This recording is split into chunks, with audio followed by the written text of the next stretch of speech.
네, 오늘 말씀 함께 보도록 하겠습니다. 오늘 말씀 우리 신명기 10장입니다. 구약성경 278쪽에 있습니다. 신명기 10장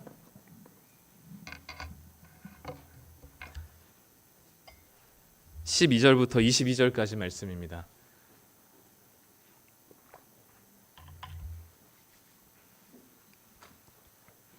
신명기 10장 12절부터 22절까지 말씀 우리 한 절씩 교독하고요. 마지막 절은 함께 읽도록 하겠습니다. 제가 먼저 12절부터 읽겠습니다. 이스라엘아, 내 하나님 여호와께서 내게 요구하시는 것이 무엇이냐? 곧 내 하나님 여호와를 경외하여 그의 모든 도를 행하고 그를 사랑하며 마음을 다하고 뜻을 다하여 내 하나님 여호와를 섬기고 내가 오늘 내 행복을 위하여 내게 명하는 여호와의 명령과 규례를 지킬 것이 아니냐. 하늘과 모든 하늘의 하늘과 땅과 그 위의 만물은 본래 내 하나님 여호와께 속한 것이로되 여호와께서 오직 내 조상들을 기뻐하시고 그들을 사랑하사 그들의 후손인 너희를 만민 중에서 택하셨음이 오늘과 같으니라. 그러므로 너희는 마음에 할례를 행하고 다시는 목을 곧게 하지 말라. 너희 하나님 여호와는 신 가운데 신이시며 주 가운데 주시요 크고 능하시며 두려우신 하나님이시라. 사람을 외모로 보지 아니하시며 뇌물을 받지 아니하시고 고아와 과부를 위하여 정의를 행하시며 나그네를 사랑하여 그에게 떡과 옷을 주시나니 너희는 나그네를 사랑하라. 전에 너희도 애굽 땅에서 나그네 되었음이니라.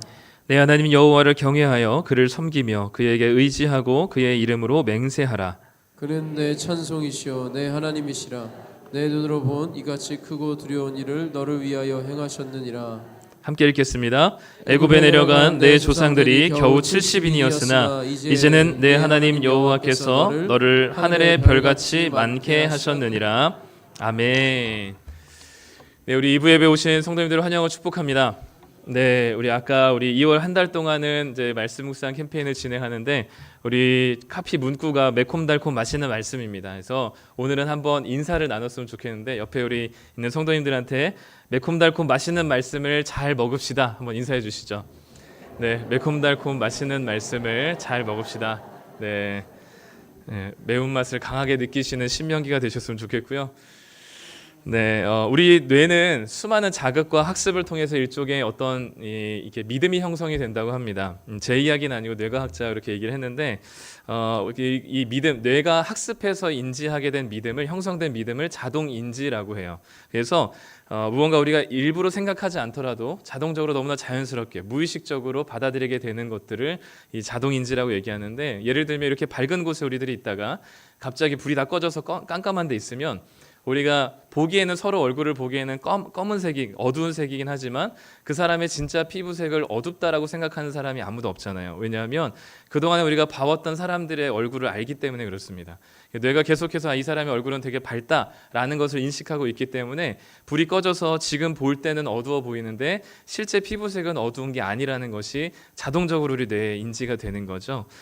그런 의미에서 우리가 그리스도인으로 살아간다고 하는 것이 어떻게 보면 되게 좀 불행한 일인 것 같습니다. 왜냐하면 일종의 세상 사람들에게는 이 그리스도인에 대한 자동 인지가 되어 있는 것 같아요.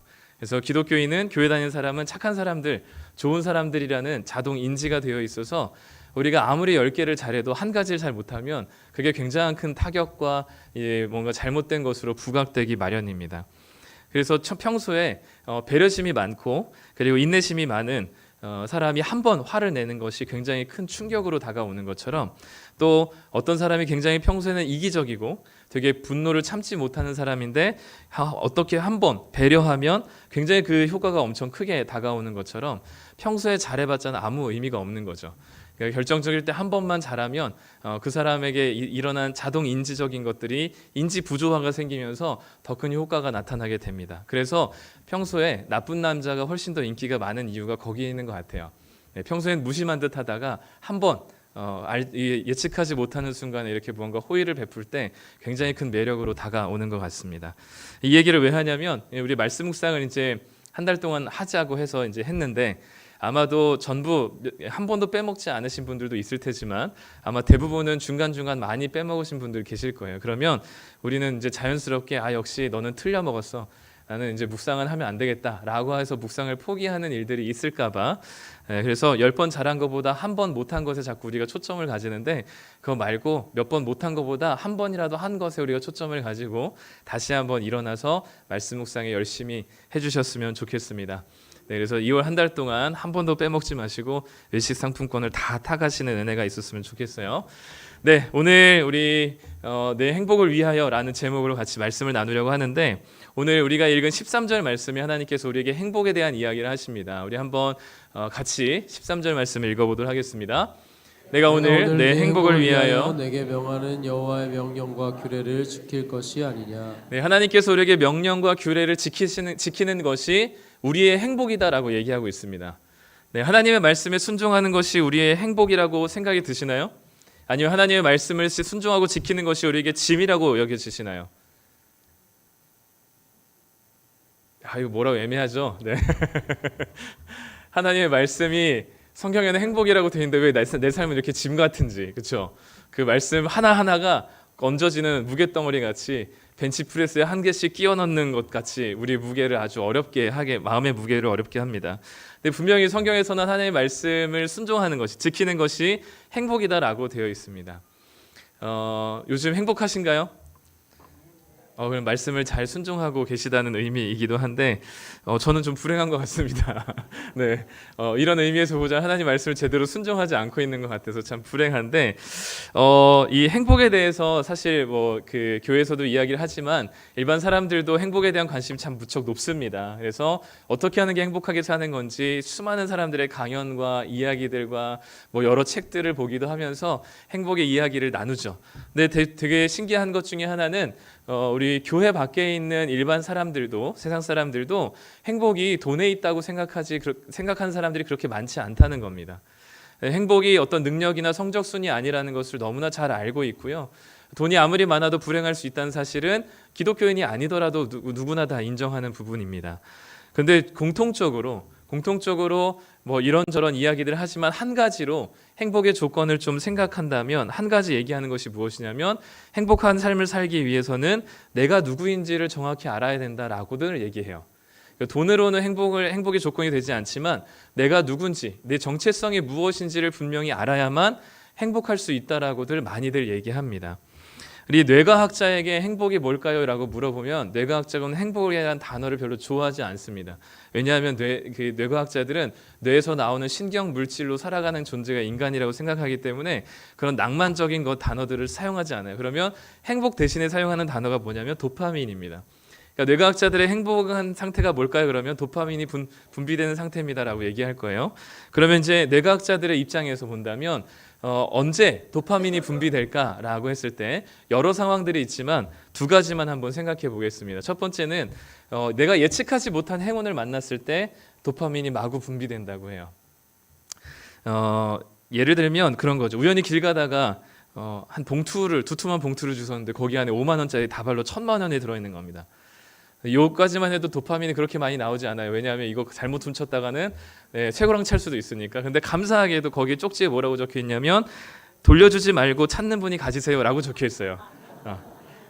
벌써 생각만 해도 웃음이 나오시죠? 1,000만 원 뭐 쓸까 막. 그러니까 이게 그냥 전혀 예측하지 못한 상황에서 마주한 1,000만 원이라는 행운을 만날 때 도파민이 막 뇌가 미친 듯이 막 그 도파민이 막 분비된다고 합니다. 두 번째는 나를 기쁘게 하는 일이 예측이 될 때, 그러니까 내가 예측된 것이 이루어질 때가 아니라 내가 나를 기쁘게 하는 일이 예측이 될 때. 예를 들면 우리 청년들 이제 다들 여자친구 남자친구 있으니까 네. 이제 일 끝나고 나면 아니면 이 수업 마치고 나면은 좀 이따가 이제 남자친구를 만날 것, 그 데이트가 예정돼 있어요. 아직 데이트를 실현된 건 아닌데 그 데이트가 약속이 잡혀 있기 때문에 그날 수업과 그날 일이 굉장히 기쁘게 그 도파민이 마구 분비되면서 그 일이 그렇게 어렵지 않는 느낌을 받는 때가 앞으로 있을 거예요. 그래서 예정돼 있는 그 예측되어 있는 기쁜 일이 예측되어 있어서 그 일이 아직 이루어지진 않았지만 그 일을 생각하게 되면서 기다리게 되면서 도파민이 마구 나온다고 합니다. 우리 남편분들에게 마구 도파민이 나올 때가 언제이실까요? 아내가 어느 날, 예측되지 않은 날, 여보 친정에 1박 2일 갔다 올게. 와! 막 이제 도파민 막 네. 네, 나오게 돼요. 막 그러면 이제 이 남편이 너무 기쁜 나머지 도파민이 마구 발산된 나머지 아내한테 그렇게 얘기합니다. 내가 오늘 저녁에 기필코 무슨 일이 있더라도 집 청소 다 하고 음식 쓰레기 다 버리고 분리수거하고 내가 다 해놓을게. 아내가 또 도파민이 막 분출이 되죠. 네, 그렇게 약속이 된 상태. 그러니까 이게 이루어진 때는 사실 별로 도파민이 나오지 않는다고 합니다. 그러니까 이게 예측될 때 이제 아내가 1박 2일 가는구나. 남편이 집안 청소를 다 해놓겠구나라는 약속이 되어서 그것이 예측이 될 때 우리 내 속에서 이제 도파민이 마구 분출된다고 합니다. 그런데 그 예측이 깨질 때가 최악이 된다고 해요. 네, 강력한 아드레날린이 분출된다고 합니다. 그래서 이제 그런 거죠. 이제 1박 2일 간다고 했는데 갑자기 첫날 저녁에 아내가 들이닥치는 거죠. 네, 남편의 도파민이 쑥 들어갑니다. 네, 그리고 집안을 다 치우겠다고 했는데 막 캔맥주에 과자 부스러기에 막 온갖 난장판에 막 거실이 지저분하게 돼 있고, 네, 배를 까지딛고 이제 자고 있는 남편의 모습을 보면서 아내가 또 이제 도파민이 다 줄어들고 아드레날린이 분출되는 거죠. 이렇게 이 두 가지 상황, 예측되지 않았던 것에서 행운을 만났을 때, 그리고 나를 기쁘게 하는 어떤 일이 예측이 될 때, 이 뇌 속에서는 도파민이 마구 분출된다고 해요. 그러니까 우리 이 부부이신 분들은 예측되지 못한 행운을 만나게 해드려야 돼요, 그렇죠? 서로를. 네, 그래서 깜짝한 이벤트를 해드려야 되기도 하고 하는 수고들이 여기에 있습니다. 근데 이것도 아마 조건이 있을 것 같아요. 네, 그냥 뭐 깜짝 해준다고 다 좋아하지는 않을 것 같은 느낌이 듭니다. 어쨌든 뇌과학자들에게 있어서는 도파민이 분비되는 게 행복이라고 생각하고, 예측되지 못한 순간에 행운을 만났을 때를 도파민이 아주 많이 분출된다고 얘기합니다. 심리학에서는요, 이 행복에 대해서 특별히 행복감이라고 부릅니다. 그러니까 행복을 내가 느끼는 것에 대해서 얘기를 하는데, 그럼 내가 언제 행복하다고 느끼게 되냐라고 물었을 때 심리학에서 이렇게 얘기해요. 내가 기대하는 것보다 더 나은 결과가 도출되었을 때 즉각적인 행복감이 발현된다, 형성된다라고 얘기합니다. 그러니까 내가 기대한 것보다 훨씬 더 좋은 결과가 나왔을 때 그때 인간은 행복감을 느낀다라고 얘기해요. 예를 들어서 내가 10을 기대했어요. 근데 결과가 30이 나왔습니다. 그러면 20만큼의 행복감이 커질 수 있다라고 얘기를 하는 거죠. 그래서 중요한 게 뭐냐면 기대감을 얼만큼 갖느냐가 중요하다고 얘기해요. 그러니까 결과가 똑같이 30이 나올 수 있어요. 근데 어떤 사람은 10을 기대했는데 30이 나왔다면 20만큼이 행복하지만 50을 기대했는데 30이 나왔다면 이 사람은 20만큼이 불행한 겁니다. 그러니까 우리가 대부분 서로를 비교하면서 불행하다고 느끼는 이유는 뭐냐면 절대적으로 가난하기 때문이기보다는 나랑 비슷해야 할 누군가가 나보다 더 잘 살 때 굉장히 배가 아프고 내가 못나 보이는, 불행하다고 느끼는 게 우리 상대적인 이 가난이잖아요. 이런 것들이 바로 내가 기대하는 만큼 결과가 더 좋지 않았을 때, 그럴 때 우리가 느끼는 불행이 크다고 얘기합니다. 그러니까 중요한 건 내가 얼만큼의 기대감을 가지고 있느냐가 중요한 거예요. 그래서 결국 다른 말로 뭐라고 표현할 수 있냐면 나는 나에 대해서 얼만큼의 기대감을 가지고 있느냐입니다. 좀 더 쉬운 말로 표현하면 나는 어떤 사람인가인 거예요. 나는 나에 대한 기대감을 얼만큼 가지고 있느냐라는 것은 나는 누구인가 하는 것입니다.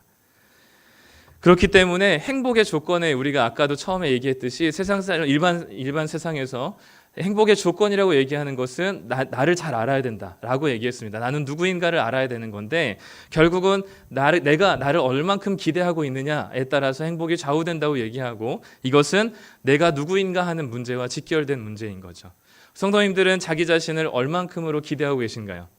나는 너무 형편없는 사람이라 10 정도만 기대하고 있습니다. 아니면 나는 그래도 평균적인 사람이라서 50 정도는 기대하고 있습니다. 아니면 나는 완전히 유일무이한 존재이기 때문에 100 정도로 나는 기대하고 있습니다 라고 얘기하실 수 있을 겁니다. 그런데 성경에서 너는 누구인가, 나는 누구인가라는 질문에 성경에서 우리에게 어떤 정체성이라고 우리에게 알려주는 이 부분들이 늘 있습니다. 오늘 우리가 읽은 말씀이 행복에 대한 이야기잖아요. 근데 행복에 대한 이야기 앞서서 9장부터 10장까지 내내 했었던 이야기가 한 가지가 더 있습니다. 그게 뭐냐면 금송아지 사건이에요. 9장부터 10장까지 출애굽한 지 얼마 되지 않았을 때 이스라엘 백성들이 하나님 대신하여서 금송아지를 만들어 가지고 그 금송아지를 향해서 우리 하나님이라고 생각하면서 우상을 숭배했었던 그 처참한 상황을 다시 한번 지금 모세가 복귀하고 있는 거거든요. 그러면 모세가 가나안 땅에 들어가기 직전에 있는 출애굽 2세대들에게 왜 그들의 부모님이 저질렀던 이 금송아지 사건을 다시 한번 이렇게 길게 언급하는 걸까요? 지금 출애굽 2세대들은 어떤 마음을 가지고 있냐면 자기들의 부모님들이 하지 못했었던 순종을 지금 이뤄가고 있습니다. 출애굽 1세대들인 자기 부모님들은 가나안 땅 입구까지 왔다가 실패했거든요. 그런데 출애굽 2세대들은 열심히 하나님 말씀에 순종해서 가나안 땅에 있는 요단강 동쪽에 있는 땅까지는 먹었어요. 이제 가나안 땅 요단강 서쪽에 있는 가나안 땅만 먹으면 하나님이 약속하신 땅에 들어가는 겁니다. 그 이전에 부모님들이 하지 못했었던 일들을 지금 이 출애굽 2세대들이 해나가고 있었기 때문에 출애굽 2세대들이 자신들을 향한 자신의 정체성의 기대감을 100으로 놓고 있었어요. 우리는 가나안 땅에 들어갈 자격이 있는 충분한 사람들이라고 여겼습니다. 그런 이스라엘 백성들에게 출애굽 2세대들에게 금송아지 사건을 얘기하신 이유가 뭘까요? 너희들은 하나님 말씀에 순종하는 자들이 아닌 공의롭지도 못하고 정의롭지도 못하며 늘 하나님의 말씀에 불순종한 자들이라는 정체성을 기억나게 하시기 위함입니다. 즉 아까 설명에 따르면 너희들은 기대감이 0인 사람들이라는 사실을 이스라엘 백성들이 깨닫기 원하셨기 때문이에요. 오늘 우리가 읽진 않았지만 9장 4절부터 6절 말씀에 하나님께서 이스라엘 백성들에게 이렇게 이야기하십니다. 우리 함께 읽어보겠습니다. 내 하나님 여호와께서 그들을 내 앞에서 쫓아내신 후에 내가 심중에 이르기를 내 공의로움으로 말미암아 여호와께서 나를 이 땅으로 인도하여 들여서 그것을 차지하게 하셨다 하지 말라. 내가 가서 그 땅을 차지함은 내 공의로 말미암음도 아니며 내 마음이 정직함으로 말미암음도 아니오. 그러므로 내가 알 것은 내 하나님 여호와께서 내게 이 아름다운 땅을 기업으로 주신 것이 내 공의로 말미암음이 아니니라. 너는 목이 곧은 백성이니라. 이스라엘 백성들이 나는 누구인가라는 질문에 그리고 출애굽 2세대들이 나는 가나안 땅에 들어갈 자격이 충분히 있는 기대감 100%의 사람이라고 생각하는 순간에 하나님께서는 이 금송아지 사건을 이야기하시면서 이스라엘 백성들에게 정체성을 부여하시는 것이 무엇이냐면 너는 목이 곧은 백성이고 정직하지도 않고 공의롭지도 않은 한마디로 가나안 땅에 들어갈 자격이 없는 가나안을 차지할 어떤 기대감도 없는 사람들이라는 자기 정체성을 확인하고 싶으셨던 것이죠. 금송아지 사건 때 모세가 돌판을 가지고 내려와서 돌판을 깨뜨릴 때 이제 이스라엘 백성들에게 예측됐던 길은 무엇이냐면 죽음이었습니다. 이제 우리는 죽었구나. 하나님의 진노와 저주를 받아서 죽게 되었구나를까 예측 가능한 길이었습니다. 그들의 결과가 그 길이었어요. 놓여진 자리가 그 자리였습니다. 하나님의 분노와 진노 앞에 이제는 꼼짝없이 우리 모두가 전멸하겠구나라는 것이 이스라엘 백성들이 당시에 가졌던 예측 가능한 상황이었습니다. 이스라엘 백성들은 애초에 금송아지 사건 때 다 죽었어야 했었던 존재들이었어요. 하나님께서는 실제로 이 이스라엘 백성들을 출애굽시키신 것을 후회하시면서 이 이스라엘 백성들을 다 죽이시기로 마음을 먹으시죠. 그런데 모세가 중보하며 기도했을 때 하나님께서는 그 길을 돌이키십니다. 그래서 하나님께서는 그 백성들이 다 죽어 마땅하나 그들을 다시 살리신 거거든요. 근데 이스라엘 백성들이 자기 자신에게 이와 같이 기대감이 전혀 없을 때 나는 정말 이제는 곧 죽겠구나. 죽음이 예측되는 그때에 예측하지 못했었던 하나님의 용서와 사랑이라는 결과가 주어지게 됩니다. 기대감이 완전 0일 때 결과가 100이라는 결과가 주어지게 되는 거죠. 그래서 그때는 그 어떤 것으로도 그 은혜가 설명할 수 없고 그가 무엇으로도 대체할 수 없을 만큼 너무나 행복하게 된 상태입니다. 용서받을 자격이 없습니다. 그런데 완전하고도 충분한 용서를 해주셨어요. 하나님께서는 이스라엘 백성들을 죽어 마땅하나 그리고 이스라엘 백성들에게는 자신이 살 기대감이 전혀 없었던 그때 전혀 예측할 수 없었던 결과였던 하나님의 은혜로 용서해 주시는 놀라운 은혜를 경험하게 되는 거죠. 아까 뇌과학자와 심리학자가 얘기했었던 행복의 조건에 따르면 이때가 아마 이스라엘 백성들의 행복의 최상치였을 거예요. 만약에 이스라엘 백성들이 조금이라도 나는 그래도 하나님 앞에 살만한 사람이다라고 생각하고 기대감을 20 정도 가졌다면 하나님께서 부어주시는 100이라는 결과를 100으로 다 못 받아들였을 거예요. 왜냐하면 80 정도만 받아들이겠죠. 그러니까 내가 살만한 사람이다, 괜찮은 사람이다, 내가 그래도 좀 나은 사람이다라고 생각하는 게 20, 30, 50이 될수록 하나님이 부어주시는 은혜는 동일하게 100이지만 그것을 더 감사하게 여기고 하나님을 사랑하게 되는 사람이 있는가 하면, 아니면 그 안에서도 하나님의 은혜를 100% 누리지 못하는 사람들이 있다는 거죠. 그것을 보여주는 단어가, 하나님의 그 예측 불가능한 사랑과 용서를 보여주는 단어가 처음과 같이라는 단어입니다. 오늘 우리가 읽진 않았지만 신명기 10장 1절부터 4절까지 우리 한번 읽어보도록 하겠습니다. 그때 여호와께서 내게 이르시기를 너는 처음과 같은 두 돌판을 다듬어 가지고 산에 올라 내게로 나아오고 또 나무개 하나를 만들라. 내가 깨뜨린 처음 판에 쓴 말을 내가 그 판에 쓰리니 너는 그것을 그 궤에 넣으라 하시기로, 내가 조각목으로 궤를 만들고 처음 것과 같은 돌판 둘을 다듬어 손에 들고 산에 오르매, 여호와께서 그 총의 날에 산 위 불 가운데에서 너희에게 이르신 십계명을 처음과 같이 그 판에 쓰시고 그것을 내게 주시기로. 아멘.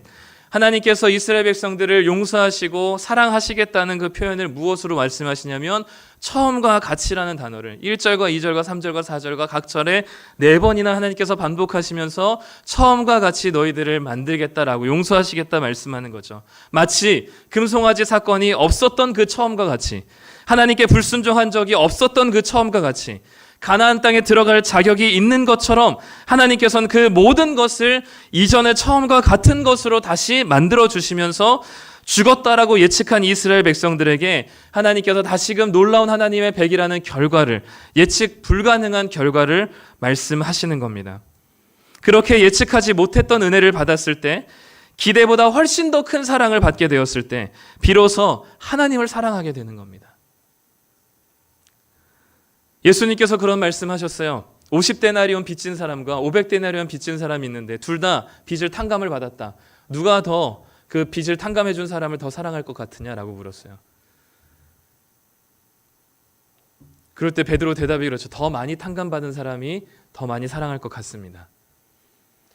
내가 조금이라도 괜찮은 사람이라고 생각하는 순간 우리에게 주시는 은혜를 은혜로 100% 받아들이지 못할 겁니다.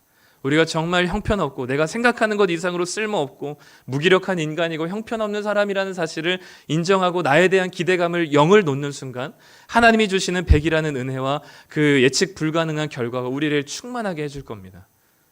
그런데 우리에게는 조금이나마 나는 그래도 이 정도는 하고 있으니까 20 정도 되겠지, 30 정도 되겠지, 50 정도 되겠지라고 생각할 때 우리에게 부어주신 은혜가 100이지만 그 100을 다 누리지 못하게 되는 거죠. 그래서 바울이 그랬죠. 죄가 있는 곳에 은혜가 더한다라는 표현은 내가 죄인이라는 사실을 더 깊이 깨닫고 진정으로 받아들인 사람일수록 하나님의 은혜를 은혜답게 생각하는 겁니다. 그래서 자신이 정말 하나님 앞에 나는 금송아지 사건의 주동자일 뿐이고 그 어떤 것으로 회피하지 못하는, 하나님 말씀에 늘 불순종하며 주님께서 기뻐하시는 삶을 살지 못하는 무기력하고 형편없는 철저한 죄인이라는 사실을 자각하는 자일수록 하나님의 은혜 앞에서 하나님을 더 사랑하게 되는 겁니다. 순서가 하나님이 먼저 우리를 사랑하세요. 예측 불가능한 은혜로 우리를 사랑하십니다. 그 은혜가 정말 하나님의 사랑으로 깊이 받아들여진 자에게, 특히 자신이 죄인이라는 사실을 깊이 느끼는 자에게는 그 하나님의 사랑이 자기 안에 충만하게 임하게 돼요. 그러면 자기도 하나님을 사랑하게 됩니다. 그래서 베드로가 늘 고백했던 게 무엇이냐면 자기가 죄인이라는 사실을 고백해요. 그래서 바울이 하나님을 더 많이 사랑할 수 있었던 이유는 자신의 죄인이라는 사실을 알았기 때문입니다. 그럴 때 비로소 우리는 하나님을 경외하고 사랑하고 그분의 말씀대로 순종할 수 있게 돼요.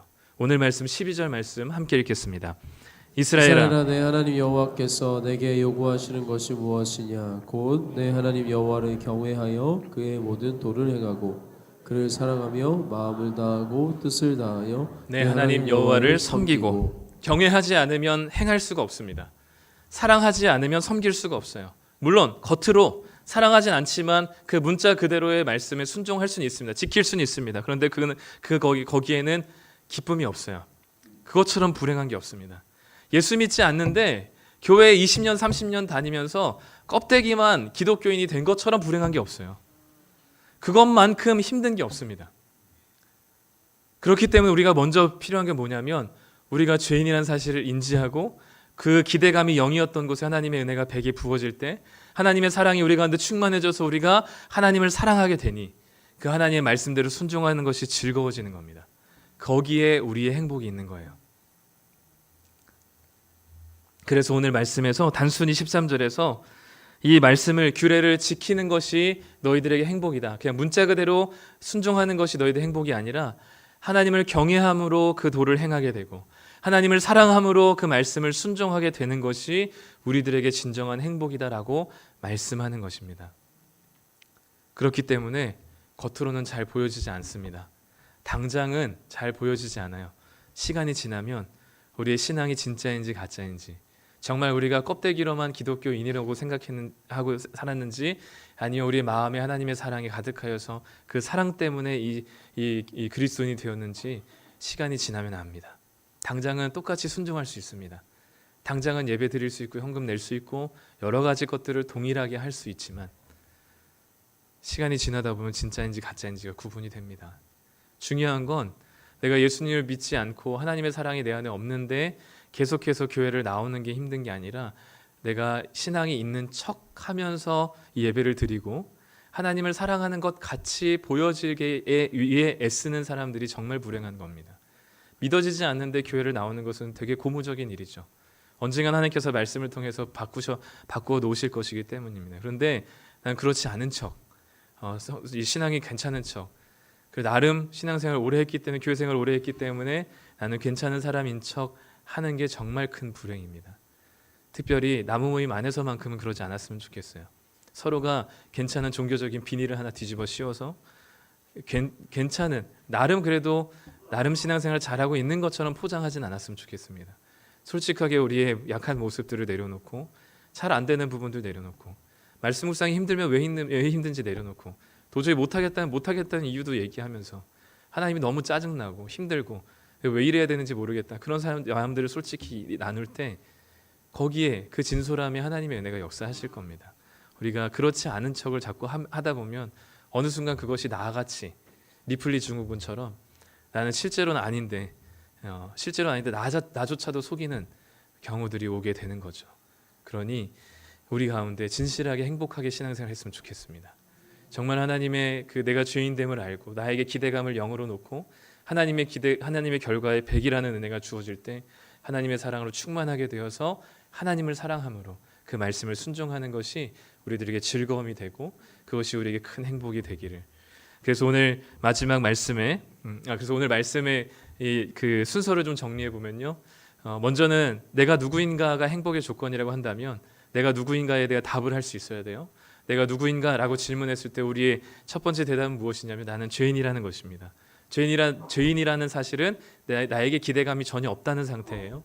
그 기대감이 없는 상태에서 예측하지 못한 하나님의 사랑이 부어지게 됩니다. 그 결과로서 100이 부어지게 되면 하나님의 사랑 때문에 우리가 하나님을 사랑하게 되고 하나님을 사랑하니 그분의 말씀에 순종하게 됩니다. 그 말씀에 순종하게 되니 우리가 그 말씀이 즐겁고 그 말씀에 순종하는 것이 행복하게 되기 때문에 말씀에 순종하는 것이 행복이다라고 우리에게 말씀하는 것이죠. 이런 삶을 오늘도 그리고 한 주간도 살아내시길 소망합니다. 우리 마지막 15절부터 16절 말씀을 읽고 마치겠습니다. 여호와께서 오직 내 조상들을 기뻐하시고 그들을 사랑하사 그들의 후손인 너희를 만민 중에서 택하셨음이 오늘과 같으니라.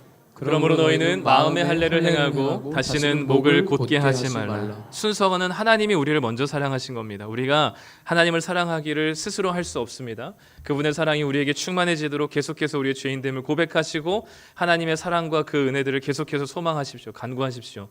하나님의 사랑 안에 잠기게 되면 우리가 하나님을 당연히 사랑하게 되어 있습니다. 하나님을 사랑하지 않고는 배기지 못합니다. 그러면 우리가 하나님 말씀에 순종할 수 있습니다. 하나님 말씀에 순종하는 것이 우리에게 큰 즐거움이 될 때 우리 성도님께서는 행복하게 기쁘게 신앙생활을 할 수 있을 것입니다. 이 시간 우리 같이 함께 기도했으면 좋겠는데요. 말씀을 기억하시면서 우리 함께 기도했으면 좋겠습니다. 하나님, 나는 누구입니까?